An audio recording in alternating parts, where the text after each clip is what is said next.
ಇವರು ನಮ್ ಜೊತೆಗೆ ಇದ್ದಿದ್ದು ಇದೊಂದು ಈ ನಾವು ಡೇಟ್ ಆಫ್ ಬರ್ತ್ ನಮ್ಮ ಜನ್ಮದಿನ ಎಷ್ಟೋ ಸಲ ಆಚರಿಸ್ಕೊಂಡಿದ್ದೇವೆ.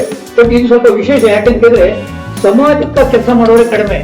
ನನ್ನ ಮನೆ ನೀರು ಬಂತಾ ಇಲ್ಲ, ನನ್ನ ಮನೆ ಕರೆಂಟ್ ಬಂತಾ ಇಲ್ಲ, ಅಲ್ಲಿ ಮತ್ತೊಂದು ಮನೆ ಬೇಕಾದ್ರೆ ಕಸ ಬಿದ್ದೋದು ಏನಾದ್ರು ಆಗಲಿ ಹೇಳುವಂತ ಸಮಯದಲ್ಲಿ ಆ ನಾಗರಾಜ್ ಅವರಂತೂ ಮನೆಗೆ ನಾ ಎಷ್ಟೋ ಸಲ ಹೋಗಿದ್ದೇನೆ. ಅವ್ರ ಮನೆಗೆ ಇವ್ರ ಮನೆಗೆ ಹೋಗಿ ಬೆಳಗ್ಗೆ 7 ಗಂಟೆ ಹೋಗಿ ತೊಂದರೆ ಕೊಟ್ಟಿದ್ದಾರೆ. ಅದು ಏನು ಬೇಜಾರಿದೆ ಏನು ಅಂತ ಕೇಳ್ಕೊಂಡು ಆಮೇಲೆ ಟ್ರೀಟ್ ಆಗಿದ್ದಾರೆ ಅವರು. ಇದು ನಾವು ವಸ್ತುಸ್ಥಿತಿ ನಾವು ನೋಡಿದ್ದೇವೆ. ಅಂಥವ್ರು ಬಂದು ಇವತ್ತು ನಮ್ಮ ಏನು ಜನ್ಮದಿನದ ಹೊತ್ತು ಬಂದಿದ್ದಾರೆ. ಇದೊಂದು ವಿಶೇಷ.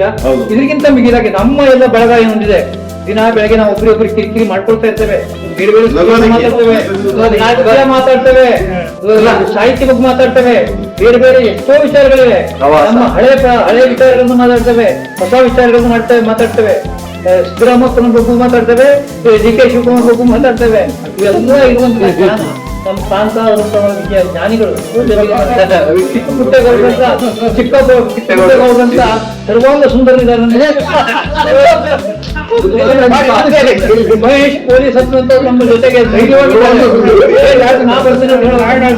ನಾಗರಾಜ್ ಇದ್ದಾರೆ, ಒಳ್ಳೆ ಕಲ್ತವ್ರು, ನಮ್ದೆಲ್ಲ ಇದು ಮಾತಾಡ್ತಾರೆ. ಆಮೇಲೆ ಇವ್ರು ನಮ್ ಕಲಿಗಳು ಎಲ್ಲ ಇದ್ದವ್ರು, ನಮ್ದೇ ಬಳಗ.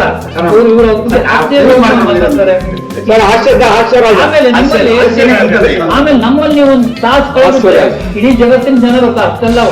ಟೇಲರ್ಸ್ ಇದ್ದಾರೆ ನಮ್ಮಲ್ಲಿ, ಪೊಲೀಸ್ ಇದ್ದಾರೆ, ಎಲ್ಲ ಹೇಳಿದ್ದಾರೆ, ಇನ್ಶೂರೆನ್ಸ್, ಬ್ಯಾಂಕಿಂಗು ಎಲ್ಲ ಜ್ಞಾನ ಭಂಡಾರ ಇದೆ.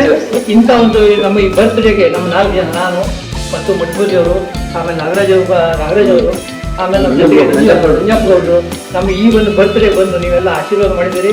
ತುಂಬಾ ಸಂತೋಷ ಆಗ್ತದೆ.